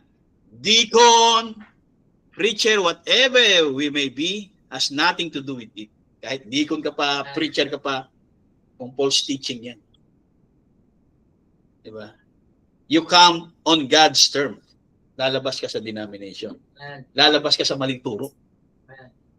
Kaya, marinig natin, nagpapasalamat ang bawat sa atin, nakalabas tayo sa maling turo. Ang pastoral headship, maling turo. Diba? Walang turo ang Biblia, walang turo din ang mensahe. Pero kahit na hindi tayo nagtuturo ng pastoral headship, kapag kinokorek tayo, makinig tayo. Pag pinapayuhan tayo, makinig. Kasi nga, siya yung pinaka-tamang salamin. Amen. Siya nakakita sa atin. Kapag sinabi niya na, ganito yung ano mo, Brad, mali yan, tanggapin mo, katulad ng mensahe kanina, kailangan tanggapin mo yung fardo. Amen. Di ba? Do not justify. Amen? Tapos sabi niya, what will your children be? Yes, sir, sa denomination. God said He would visit the iniquity of the parents upon the children. Yung iniquity natin, lahat, sino mga parents dito? Kapag meron tayo mga iniquity na pinapractice hanggang ngayon, ano mang bagay yan dito sa buhay? Marriage, political idolatry, yung mga hinahangaan natin ng mga artista, hinahangaan natin mga politiko, di ba? Kahit na isang taon lang pinipreach ang pastor, ano yung message na yon? Yung isang taon lang pinipreach si pastor. Influence of another. Di ba? Pero kung patuloy pa rin tayo sa iniidolong mga politiko, lalo yun nandun sa Hague, iniidolo pa rin natin. Amen? At nasasaktan tayo, kaya nag-iiyakan tayo nung kinidnap. Agree naman ako kinidnap eh. Di ba? Pero hindi natin kailangan magpa-apekto emotionally. Ano nang mangyayari sa bayan? Wala na yung idol ko, yung pinakamagaling na presidente. Tapos, kapag umaasa ka pa ng political comeback, sino dito umaasa ng political comeback? Nagpipray, sana makabalik ang mga Duterte. May nagpipray ba dito? Well, kung yan yung wish at prayer nyo, wala tayong magagawa dyan. Pero yan ay politics. Diba? Kung makabalik, walang problema. Kung si Inday maging presidente, ano magiging problema ko? Diba? Kung si Marcos uli maging presidente, ano magiging problema ko? Wala akong problema. Kasi pareho yan, rotten. Ang inihintay na lang natin, mga kapatid, kaya huwag kayong umasa na babangon uli ang Pilipinas. Kailangan makabalik, magkaroon ng political comeback ang mga Duterte para bumangon ang Pilipinas. Sabi ng message, just only one thing left. And that's the rapture of the bride. Amen. Yun na lang natitira. This world is falling apart. Amen. Kaya, huwag tayong masyado sa tinatawag na spirit of the nation. Kawawa naman yung bayan. Kaya kita mo yung isang ano ba to, reporter, nag-birthday siya. Wish. Ang wish niya, mamatay lahat ng mga korap. Diba? Dahil siyempre, kung tayo talagang gagalit tayo dahil ninanakawan din tayo eh. How much more yung mga nagtatax na mga artista katulad niya. Milyon-milyon ang tax niya. Mas galit yan. Diba? Yun talaga yung mga taxpayer na milyon-milyon yung mga artista pero hindi sila nagsasalita. Diba? Nag-iingat sila. Pwede kang maglabas ng human sympathy mo sa corruption, pero huwag kang mag-a-accuse. Direct. Diba? Dahil pwede kang makasuhan ngayon. Tira mo yung isang vlogger. Diba? DDS vlogger. Ano ang nangyari? Kinasuhan ng NBI. Dahil nag-post siya, may caption siya na headshot, tapos may nakaturo, biro mo, yun lang. Naglagay lang ng arrow dun sa ulo ng presidente, tapos naglagay lang ng headshot, biro mo, inaresto. Diba? Sa tingin nyo, makatarungan kaya yun? Para gano'n lang, maaresto ka. Pero yung spirit of the nation, both side. Kaya dapat, mag-ingat tayo. Huwag tayong mag-involve dyan. Huwag tayong makisali yung damdamin natin dyan. Di ba? Huwag tayong magkaroon ng political idolatry dyan dahil hindi nyo naman kilala eh. Nakakausap nyo ba yan? Pag ba kailangan nyo ng tulong, tinutulungan ba kayo? Pag kailangan nyo mga utang, pinapautang ba kayo dyan ng senador?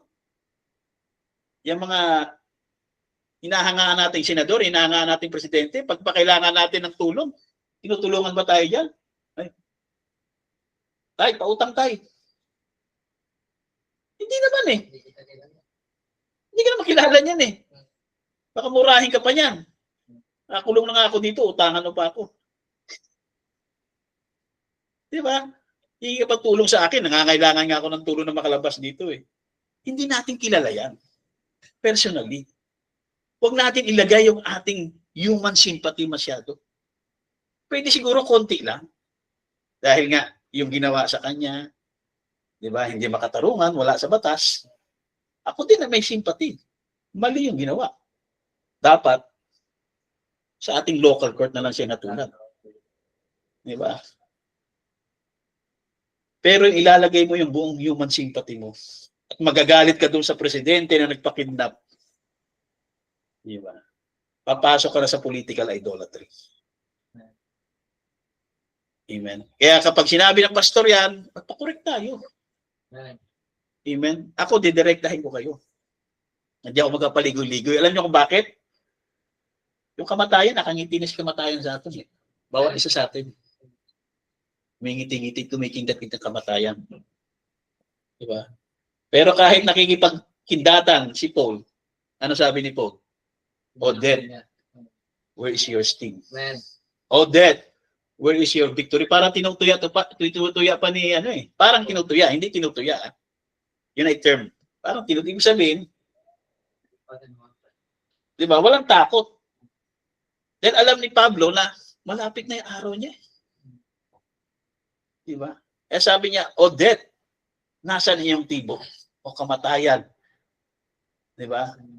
O grave, nasaan ang iyong ano? Victory. Alam ni Pablo yung kamatayan, darating talaga sa kanya. Amen.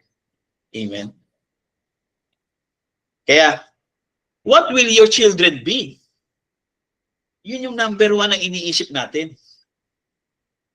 Siguro, yung mga wala pang anak, okay, hindi mo pa iisipin to. Pero sa mga parents, what will your children be kapag nawala na tayo? Ano, meron din silang tinatawag na balik. Kung hindi natin sila naituwid at hindi natin itinuwid yung ating kalikuan, di ba, dadalawin ng Diyos ang kalikuan natin dun sa mga anak. Sila ang magsasuffer sa kalikuan na ginawa natin. Hindi mo sila tinuruan na maging Kristiyano, mabuting bata, sumunod, unahin ang Panginoon sa lahat ng bagay. Dahil ikaw din ay hindi ka rin nakakasunod. Naging modelo tayo sa mali. Yung kalikuan na yan, kahit maliit na ng kalikuan yan, bibisitahin din ng Diyos yan sa mga anak natin. What will your children be? Kaya kung hindi mo sila ini-encourage, na sinasabihan, even sermonan mo, pagalitan mo, na unahin nyo ang Panginoon, unahin natin ang Panginoon. Di ba? Sumama lahat tayo dahil mahalaga ang Panginoon. Sabi ng isang pastor, ini-invite ni Pastor Alan, sama ka sa meeting. Nasagot sa kanya, Lord willing, Pastor Alan. Anong Lord willing? Lord willing, gawain nga sa Panginoon eh. Tatanungin mo pa kung Lord willing. Pinagalitan niya pa eh. Pambihira ka, pastor ka. Sabihin mo sa akin, Lord willing. Sabi nga ng Bible, wag natin, ang pagkakatipon lalo na malas natin ang panahon ay malapit na. Yun nga yung Lord willing eh. Gawain sa Panginoon. Tapos sabihin mo, Lord willing. O kita mo, nagalit ka rin, ano? So, ang ginawa ko, bidlak ko ngayon. Kinik ko ngayon sa GC. Sabi ko sa iyo, nagtiwala ka masyado. Yung pala, may grupo pala yan eh. Lahat ng pinag-uusapan natin, isusumbong tayo niyan. So, kinig ko sa GC. So, ganun din sa atin, what will your children be? God said, He would visit the iniquity of the parents. Okay na sana kung sa atin bibisitahin. Paano kung patay ka na? Sino bibisitahin ng iniquity na yan? He would visit the iniquity of the parents. I am a parents. Upon the children. Upon your, their children, yung mga apo. Kung hindi yung mga anak, yung mga apo, paano kung naging unbeliever ako? Paano naging lasinggero ako? Yung magiging apo ko. Bibisitahin yung kasalanan ko doon sa mga apo ko. Kaya gusto ko, bago ko mawala, makita ko muna yung mga apo ko. Para madala ko sila sa Panginoon kung paano ko dinala yung mga anak ko. Paano ko tinuwid, paano ko sinisermonan. Pinapalo ng mga maliliit pa. Kasama yun. Yeah. Kinokorek ko sila. Kaya laging binabanggit na ba niya kung papasinin yung mensahe. Pag binanggit niya yung scripture na yan, God said He would visit the iniquity of the parents upon the children and their children hanggang kailan? Kawawa yung maging apo ng apo ang apo mo. Bibisitahin yung kalikuan mo dito, patay ka na, ang nagbabayad hanggang sa 4th generation dahil sa kalikuan mo. Diba? Bibisahin niya. Ibig sabihin, hindi sila ibibless. Hindi yung parurusahan. Wala yung blessing. Pero kung naging matapat ka na parent sa Diyos, inununa mo ang Panginoon, seek God's first. Diba? God's first sa blessing, sa trials, sa healing, di ba? Sa sakit, inuuna mo lagi ang Panginoon kahit may sakit ka. Diba? Nagpipray ka. Pag may mga pangangailangan ka, nagpipray ka sa Panginoon, nagtitiwala ka sa Kanya na siya magpo-provide. Okay? Kaya kapag yung kalikuan natin, hanggang sa mawala tayo, hindi natin na itama. Kawawa yung magiging anak natin, kawawa yung magiging apo natin, kawawa yung magiging anak ng anak ng anak ng anak ng anak mo. Hanggang 4 generation. Ilang taon yan? Isang generation, 40 years. 40 years. O ilang taon? 160. 160. Yung kalikuan natin, bibisitahin ng Diyos sa loob ng 160 years. Nasaan ka na nun? Andun ka na. Bulok ka na doon sa, sa grave. Pero binibisita yung kalikuan natin hanggang 4 generation. Kawawa naman yung maging apo natin kung hindi natin itutuwid yung sarili natin. Diba? Gusto ba natin yun? Hindi, wala na akong pakialam dyan. Apo sa apo na yan, hindi ko na makikita yan eh. Then, ano naman ang sinabi ni Buddy Barnum? Kinote niya, yung scripture na yan, I think yan ay Deuteronomy, then lagi niyang dinuduktong yung chapter 7 ng Hebrews. Ito naman yung kabaliktaran. Ano yan? Pag sinabing Hebrews chapter 7, ano yan? Diba? Levi. Si Levi naman. Si Levi, pang ilan? Pang ilan siya? 7. So 7th generation, From Adam, mas mahaba to. Doon sa curse, sa kalikuan, sa iniquity, Kaapat. kaapat. Ilang taon? 160. Pero yung blessing, mga kapatid, katulad kay Abraham, pinagpala hanggang ikapito henerasyon niya. Sino yon? Si Levi. Diba? Dahil si Abraham, naging tapat sa Diyos. Ibinigay niya ang para sa Diyos. Lord. Hindi nag-reasoning si Abraham. Diba? At yung pagiging tapat ni Abraham ay nakita ng Diyos by predestination. Kaya nakita ng Diyos kung sino yung mga tapat dito at hindi tapat. Nakita na ng Diyos yan. Kaya hindi na tayo pwede mag-worry. Dapat ang pastor hindi nag-worry. Diba? Kaso may mga pastor talaga na nag-worry. Diba? Na tatawagan ka, ite-text ka. Oh, Brad. Ako na nahihiya eh. O, iti-text mo yun. O, yung text mo. Hindi ka nag-text siya. Pastor, nag-text ako. Hindi ka nag-text. Ayun. Nag-away yung membro tsaka yung pastor dahil lang sa hindi daw nag-text. Sabi ng membro, nag-text ako. Walang nag-giveaway. Ayun, umalis na lang yung membro. Pumunta doon sa another denomination. Di ba? Kasi masyadong yung wala na rin sa tama para sa akin. Ang text, mga kapatid, yan ay for knowledge of God. Nakita niya na kung sino magiging faithful. Amen. Tayo hindi natin nakita eh. Di ba? Pero ang Diyos nakita niya na. Kaya, pinagpala niya lahat na naging lahi ni Abraham hanggang sa ikapito. So makita niyo yung curse doon sa kabila, 4th generation, pero yung blessing hanggang 7, laging kinukumpara ni Brother Branham yan. Yung Deuteronomy at itong chapter 7 ng Hebrews. Kaya, hindi ako nag-worry. Kung ano lang yung dumating sa akin, at bilang pastor, nagtatights agad ako. Pag may natanggap ako, kunin ko yung tent, magtatights ako. Kaya kasama natin pinagpipray yung tithes of tithes. Kasi nag-tithes din ako eh. Diba?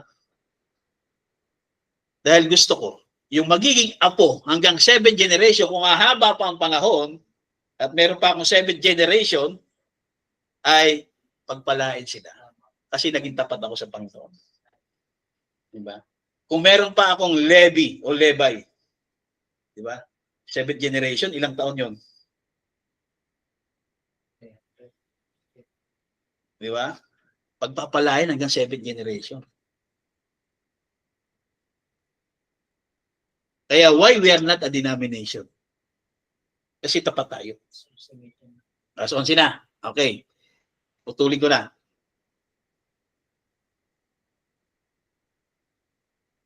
At least nakuha na natin yung context ng bakit hindi tayo denomination. So, sabi niya, but I want to see that denomination, was it born or ordained of God? Ang denomination na yan, hindi born again. Hindi rin ordained of God. Kaya kung sa denomination ka, hindi ka pwede mag-claim talaga. Di ba masakit? Si Father Branham, parang si Buddy Branham, judgmental talaga. Tiro mo, it was ordained of the devil. Hindi na born again. Pampira, Father Branham, hindi na born again, hindi na ordained of God. Pampira, ordained pa kami ng devil. Yan ang delikado kapag false teaching, false teacher. Kaya, lahat naman tayo binigyan ng choice. Pag nakita mo false teaching na, mag-decide ka na. Diba? Kasi binigyan ka ng choice eh. Kung hindi ka nag-decide na natili ka dyan, denomination yan. Hindi yan sa Diyos. Now, lady preacher, I don't want to hurt your feeling. Why we are not denomination?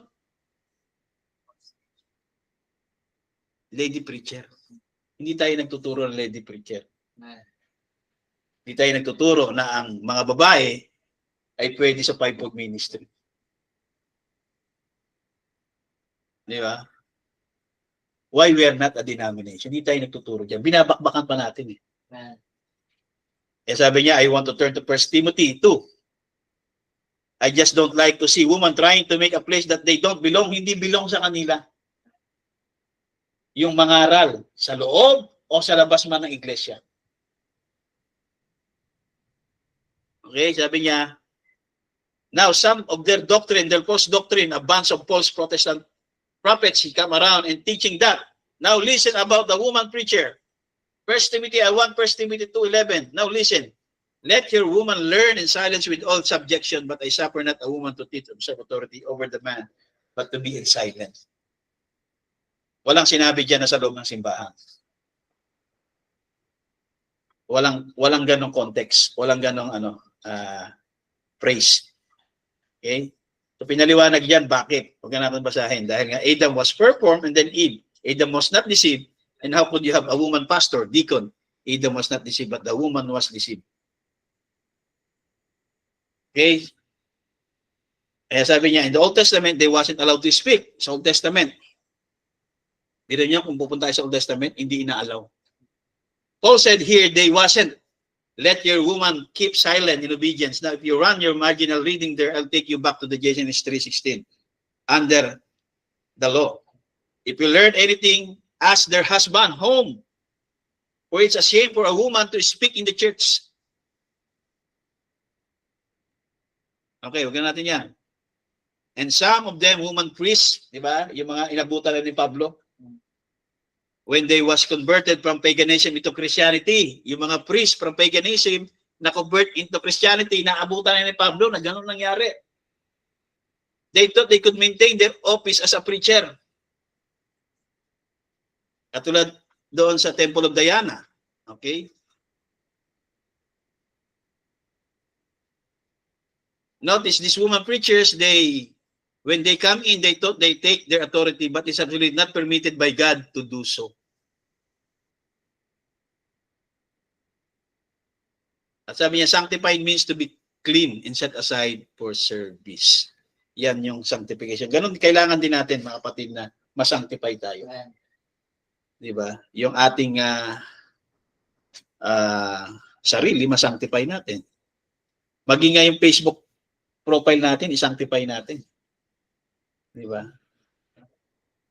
Kailangan hindi tayo na-identify sa mga political identity. Oh, Marcos loyalist pala to. Oh, Solid Duterte pala to. Dapat hindi tayo na-identify doon. Kasi madali tayo ma-identify. Kung ayaw nyo ma-identify, I suggest na i-lock nyo yung FB account.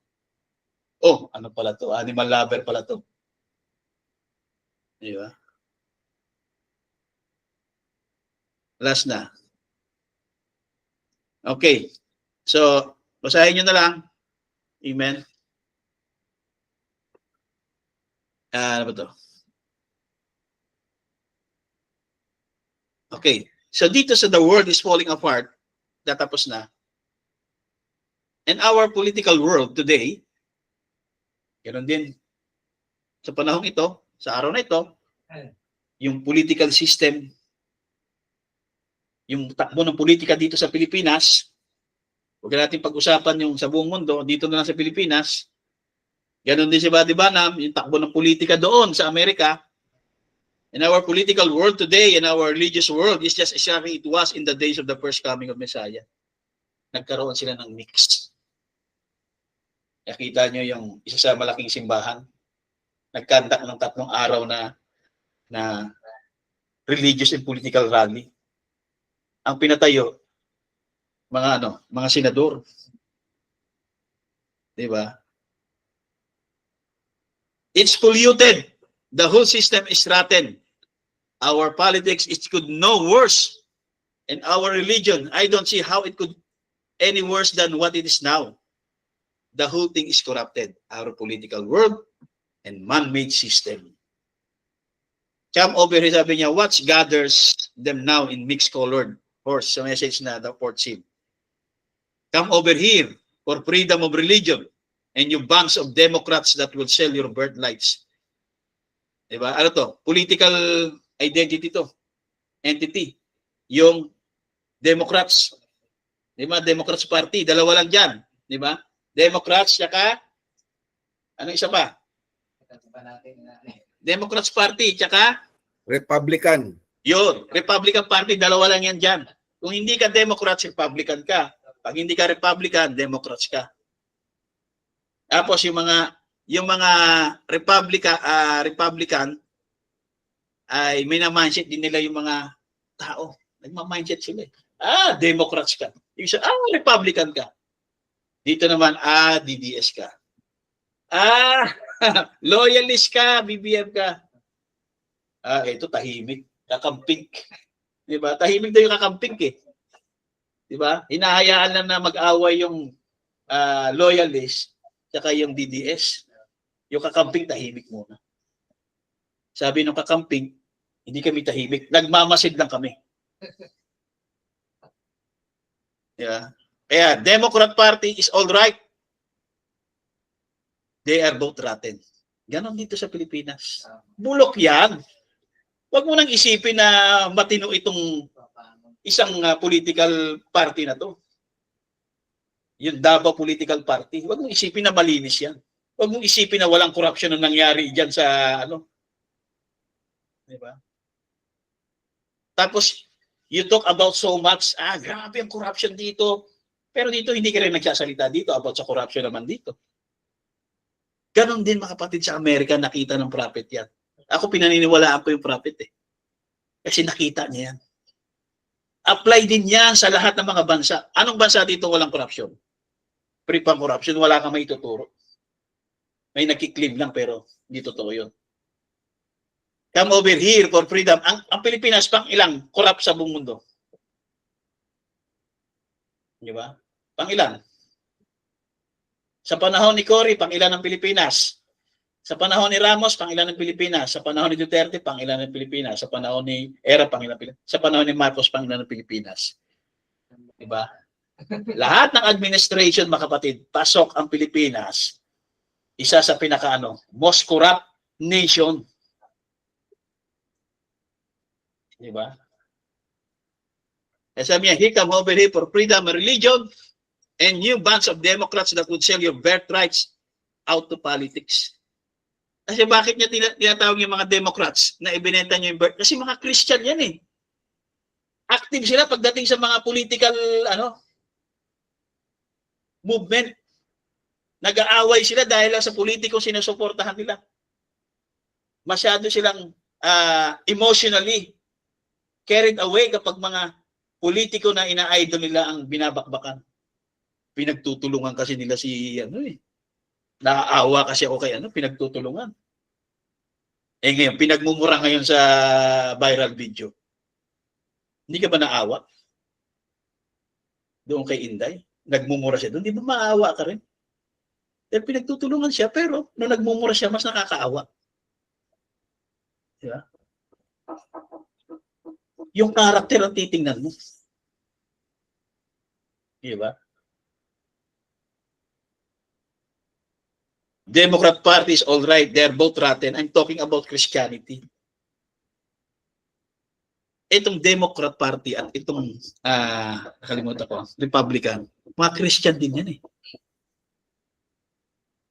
Diba? Pero ibinenta nila yung birthright. Huwag nawa tayong pumasok sa ganyan. Lalo dito sa TMT. Na ibenta natin yung birthrights, i-identified ka. Ano ko ba? Christian to. Ba't puro ang post nito maka Marcos, maka Duterte, kakamping. Huwag niyo ibenta ang birthright niyo. Eh, sabi niya, to put you something like that in, shame on you. Kasi Christian ka eh. Message believer. Bride. Tapos involved tayo sa mga political biases. Okay sana kung hindi ka bias sa pareho. Kung binabakbakan mo tong corrupt, bakbakan mo rin to. Kahit maliit lang yung corruption, bakbakan mo rin. Di ba? Hindi, ang laki ng ninako, bilyon-bilyon eh. Kahit piso yan, kung corrupt din yan, corrupt pa rin yan. Kaya hanggang ngayon, hindi pa rin maipaliwanag eh. Yung issue sa tinatawag na Corruption saan? Di ba? Hindi pa rin may paliwanag. So, kaya kung naghahanap tayo ng katarungan, kailangan both. Kasi pareho corrupt yan eh. Huwag nating isipin na hindi corrupt to si Inday, hindi corrupt po. Napakabait nito. Di ba? Huwag nating isipin ganun. Eh sabi niya, to put something like that in, shame on you. And I said another thing, the nation has permitted women to vote. Yan ang naging problema. Kaya lalong naging corrupt ang politics. Diyan nagsimula. Nakita ni Brother Branham yan. Kaya wag niyo sabihin na kalooban ng Panginoon to. Nagkaroon ng mga woman president. Pinili ng Diyos yan. I said another thing, the nation has permitted women to vote. One of the most horrible disgrace they done. Magagalit sa ating mga kababaihan. Pero sinabi ng prophet yan.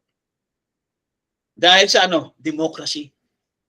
Sa sobrang democracy, binigyan din ang karapatan ng mga kababaihan na bumoto. Eh, ang daming babae kaysa sa lalaki. Kaya sabi ng prophet, they elect the wrong president, the wrong man. Sino yon? Si Kennedy. Bukod pa doon sa sa corrupt machine, sa crook machine, dahil mas maraming babae kaysa sa lalaki at maraming bumoto kay Kennedy na mga babae, nanalo si Kennedy. Kaya sabi niya, they elect yung mga babae yan. The wrong man. Nation has permitted woman to vote. Eh, how much more ang woman president? Hindi ba disgrace yan? Kung ang babae nga, magboto lang, disgrace eh. I-elect mo pa na woman president?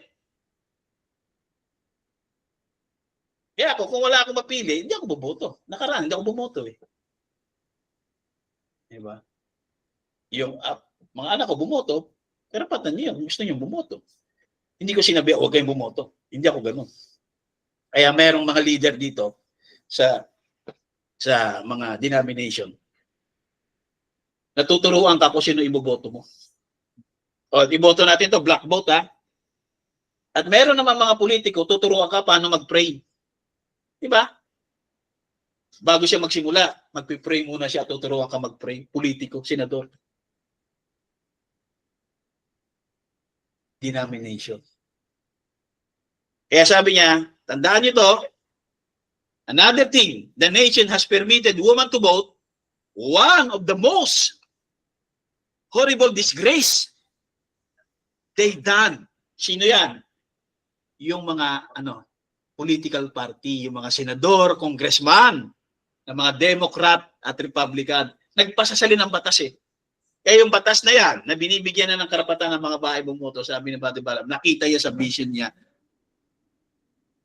Another thing, the nation has permitted women to vote. One of the most horrible disgrace they done. Ano na yung pinakamalala ngayon? Sumasali na sila sa election.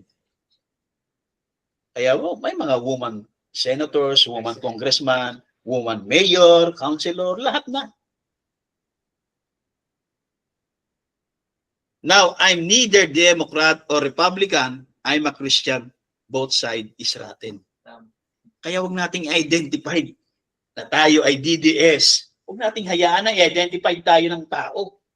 Kasi sila isalamin natin eh. Kapag sinabi niyang DDS ka, totoo yun. Kasi nakikita niya sa post mo eh. Nakikita niya sa pananalita mo kung paano ka dumidepesa, paano mo naman nagtuthrow ka ng mga hate speech. Makikita kayo sa salita, sa gawa mo. Kaya wag nating i-identify yung sarili natin sa both sides. Diba? DDS, BBM, kakamping. Huwag nating identify yung sarili natin. Pag pinopromote mo yan, na-identify ka dyan. I-identify natin si Kristo. Eh sabihin natin, both sides is rotten. Wag lang niya, bulok na bulok itong administrasyon ng Marcos.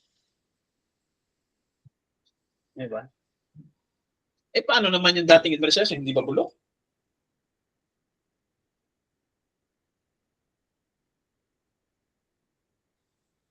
But they made their fatal mistake the other day. Woman done the work. Ayun na. Kaya pinasok na rin ng mga babae ang politics. Okay? Kaya tandaan niyo ito. Another thing, the nation has permitted women to vote. One of the most horrible disgrace they done. Sakit magsalita ng propeta. Diba? Politics, uncertain yan. Lahat ng mga posting dyan, hindi ka sigurado dyan kasi uncertain yan eh. Hindi, pastor eh. Ganyan kasi, ganyan eh. Politics, uncertain. There's no certainty in politics anymore. The parties can even have any certainty. There's not any fairness among them anymore. Wala nang fair. Both, Democrat siya ka, Republican.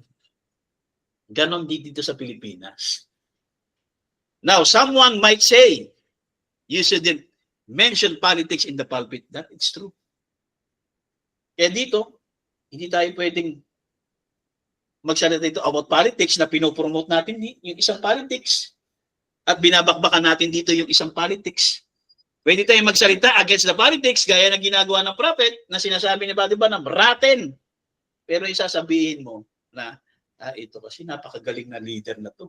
Ito napakasamang leader. You should not mention politics in the pulpit. But decency, kaya kailangan natin mga kapatid, kailangan natin maglinis. Kailangan decency and Christianity ought to be mentioned in the pulpit. Diba? Hindi lang sa pulpito, maging sa labas. Kasi ang salamin natin, yung mga taong nakakausap natin, nakakakita ng ating mga pinopost natin dyan, i-identify ka dyan. Bakit hindi lang picture ni Jesus Christ ang ilagay mo? Picture ni Buddy Banham, yung mga quote. Bakit kailangan pa picture ng mga politiko i-post mo? Why? Kailangan natin mag-sanctify kasi hindi tayo denominasyon. I, not a politician. I'm a Christian. Both side is corrupt. Period. Kaya, ako hindi ko gusto yung i-justify pa eh. Amen. Di ba? Nung sinabi niya na hindi ako bilib, nagpapako. Sino ang tinutuya niya? Yung kordero ng Diyos na nag-aalis ng kasalanan. Nagpapatawad nga, kung tatanggapin niya ang kapatawaran, maliligtas siya eh. Di ba? Lahat, kahit siya. Kung tatanggapin siya si Kristo bilang Lord and Savior, maliligtas nga siya dun eh. Kaya bago, kung abutan siya ng kamatayan at before his death, tanggapin siya si Kristo, maliligtas siya. Pero kung abutan siya ng kamatayan, na ganun pa rin, na mahinang Diyos dahil nagpapako. Dahil hindi hindi talaga naniniwala na Diyos si Kristo. Kaya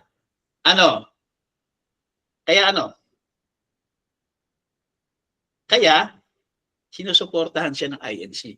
Dahil ang INC hindi naniniwala na Diyos si Kristo. Kita nyo? Get the di ba?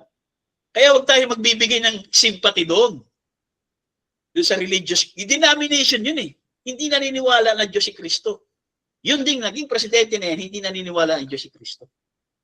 Tapos magbibigay ka ng sympathy. Di ba? Tuwan-tuwa ka pa na nagdao sila ng kanilang tinatawag na religious rally. Pero dalawa yun, both side yun, religious and political rally. Dahil nakikiisa ka na ibagsak ang gobyerno, that is wrong. Di ba? Kaya politics is uncertain. There's no certainty in politics anymore. The parties can even have any certainty. There's not any fairness among them anymore. Now, someone might say, you should mention politics in the pulpit. Yes. Start here, right here, right now. Hindi tayo magme-mention dyan na magpo-promote tayo na napakagaling nito. Dapat ito yung iboto natin. Huwag tayo magja-justify. Huwag natin ipo-promote, ili-lift up at ida-down yung isa. Pwede tayo mag-mention, mga kapatid, ng mga politiko na yan, mga corrupt, at meron silang reckoning day. Diba? May rating yan. Kaya hindi na natin kailangan sumama yung loob Sabi ko kanina, kung gusto, mas masama ang loob ng mga artista kasi million ang tinatax niya. Kaya million ang ninanakaw sa kanila, sa atin ba? Ilang million ang ninanakaw sa'yo? Para sumama masyado yung loob natin. Ikaw, Brad, ilang billion ninakaw sa'yo? Wala pang billion. Di ba? Sa kanila, quarterly, million ang tinatax nila. Sa isang taon, sa ilang taon, aabot na yan ng bilyon. Kung 10 taon, baka bilyon na yan. Kaya kung sasama ang loob, mas masama ang loob nila. Kaya sabi ng isang reporter, mamatay na lahat ng korap. Wish yun. Anong tawag doon? Hate speech. Tayo, naniniwala tayo na yung mga korap na mga politician na yan, diba? Kahit sabihin mo si BBM, may reckoning time yan. Tama. May reckoning time siya. Man. Diba? Si BBM may korap? Yes. May reckoning time siya. Kaya hintayin natin yung reckoning time. Tama. Pero wag nakapikit yung isang mata mo na yung isa nandun sa Hague, hindi korap. Diba? Kaya, I rebuke. I-rebuke ko yung tinatawag na political ideology natin dito. Kung may mga political ideology kayo, I rebuke that. Amen? Political idolatry in the name of Lord Jesus Christ, nire-rebuke ko. Inokorek ko yung mga espiritu na yan. Amen? Kaya, you shouldn't mention politics in the pulpit. Kung paano minimension ni Buddy Barnum ang corruption ng politics, yun lang ang pwede natin gawin.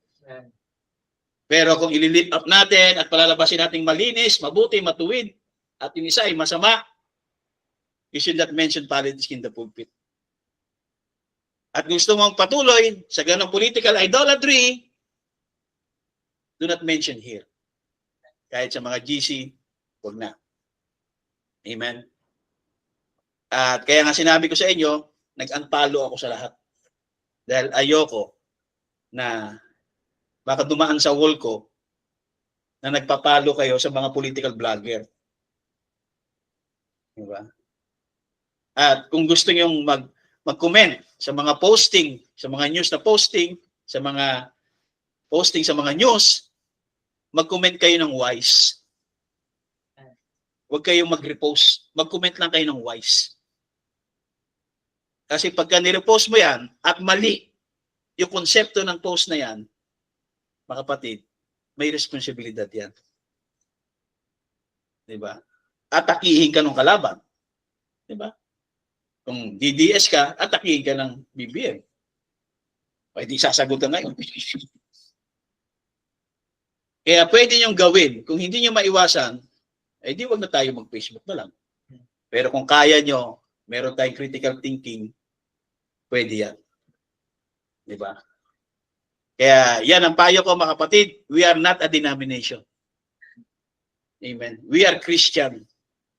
Hindi tayo DDS, hindi tayo BBM solid supporter, at hindi tayo Lenny solid supporter.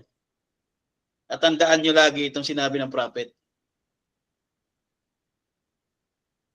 Yung pag-permit na ang woman ay bumoto is the most horrible disgrace they done.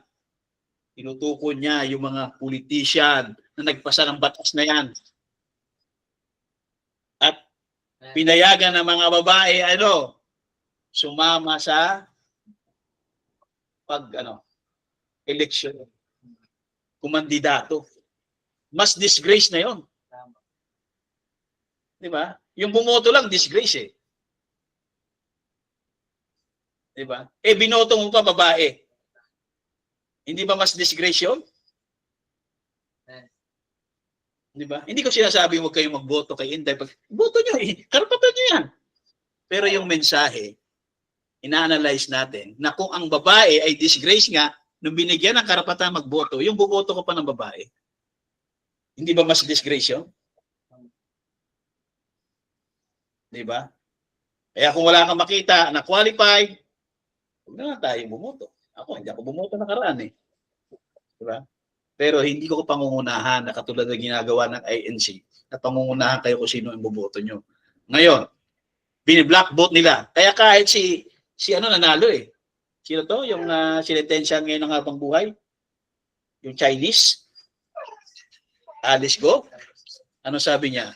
Salamat INC. Nanalo siya kasi dinala siya eh. Diba? Ito yung mga binoto nila. Pasok sa corruption. Yung mga dinala sa mga election, pasok lahat sa corruption eh. Diba? Pero hindi nila ngayon madirekta. O ikaw, corrupt ka. Diba? Dinala ka pa naman namin, binota ka namin, corrupt ka pala. Hindi sila makapagsalita ngayon. Kasi binoto nyo. Diba? Kaya kapag yung isang pastor, sasabihin niya kung sino iboboto nyo, mali yun. Kung anong sinabi ng prophet, doon tayo. Kaya kung yung permitted woman na pinamit na bumoto, most horrible disgrace, how much more? Bumoto ko pa ng babae. Hindi ba horrible disgrace yun? Diba? Pero kung pag-uusapan, yung karapatan mo yan, walang pwede pumigil sa'yo. Kahit pastor ka pa, hindi ko kayo pwedeng pigilan kung sino gusto niyo iboto. Ang binabasa ko lang, ako anong mensahe. We are not a denomination. Amen. So God bless you all. Tayo pagpalain at tayo mag-pray bago ko ibalik kay Brother Judel. Dakilang Ama, salamat Lord sa iyong blessing sa amin at sa mensaheng ito na we are not a denomination. Nawa Lord, linisin mo kami sa aming mga political ideology, sa maling unbalance na mga pananaw, Lord, sa politics dito sa amin sa Pilipinas. Habagan mo kami, naging kasangkapan kami na kami ni Lord ay makapag-wrong influence to the other. Kaya patawarin mo kami sa aming makilukuhan dahil nais namin malinis, Lord, na hindi mabisita yung aming mga lahi, yung aming mga anak, sa mga kalikuan na aming nagagawa. Kaya patawarin mo kami, linisin mo kami. At sa oras na ito, in the name of Lord Jesus Christ, nire-review ko ang political idolatry na siya ay alisin mo, Panginoon, sa amin. In the name of Lord Jesus Christ. Kahabagan mo kami, Lord, sa aming mga pagkukulang. Tawarin mo kami, Lord, sa aming mga kamalian. At salamat sa correction mo na patuloy mong ipinapakita sa amin sa pamagitan ng pangangaral ng salita. At gaya ng mensahe kanina, na kailangan namin tanggapin ang pagkukorek. Kailangan namin tanggapin ang pagpapatawad. Kailangan namin maunawa at makita, Lord, ang correction sa aming mga buhay, sa aming mga kamalian. Salamat sa iyo, Lord, kahabagan mo bawat siya. Maging, Lord, yung mga anak namin na may mga hanap buhay, pag-bless mo sila, patuloy mo sila ingatan. May mga problema, kahabagan mo, Panginoon. Ang mga parents, may mga karamdaman, bigyan mo sila ng kagalingan. Salamat sa iyo. In the name of Lord Jesus Christ, pagpalain mo kami, maging, Lord, sa cup meeting na aming pupuntahan sa La Union. Next month, ikaw, Lord, siya mag-provide sa aming pangangailangan sa mga sasakyan na gagamitin. So sa amin, dalangin ko sa iyo, dakilang Ama, in the name of Lord Jesus Christ, we pray. Amen, amen. Bigay ko sa iyo, Brother Joey, Brother Junel. Ayan, God bless you. Pagpala ba ang lahat sa mensahe? At siguro ay may announcement pa ba? May ano ba? May karagdagang announcement kung meron man? Pare Felix, na ano mo na ba yung yung pamilya mo?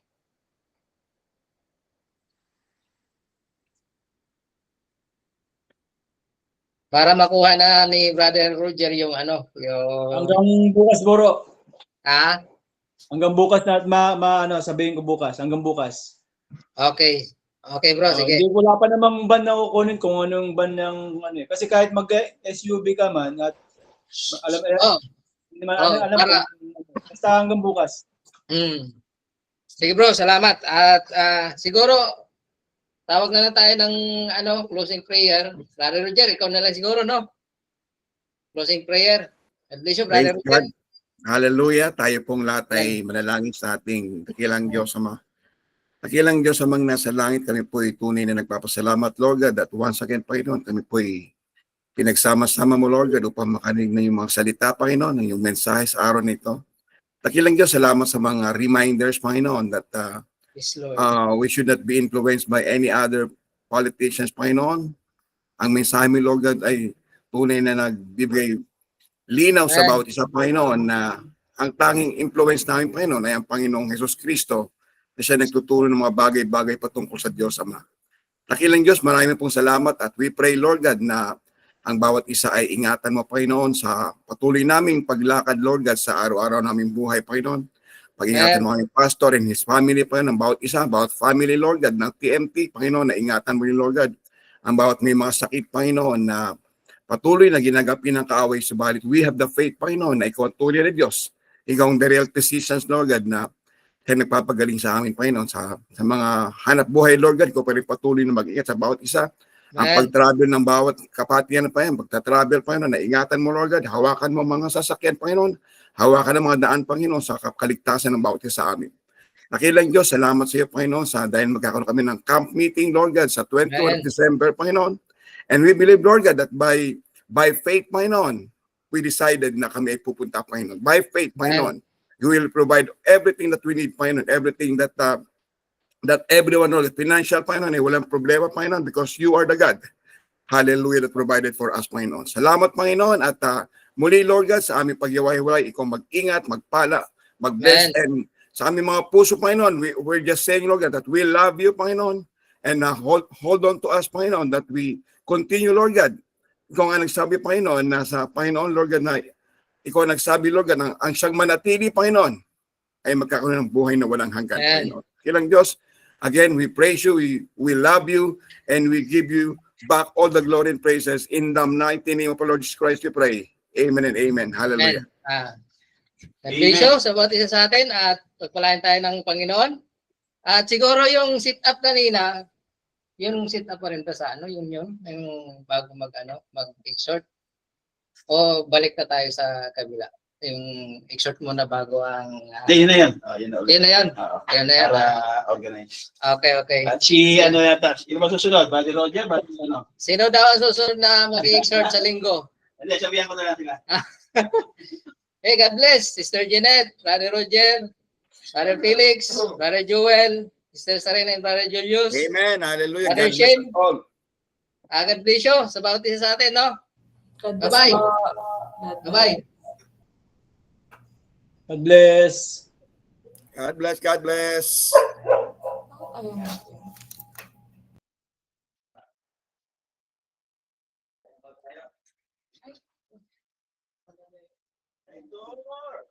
Hindi na-record?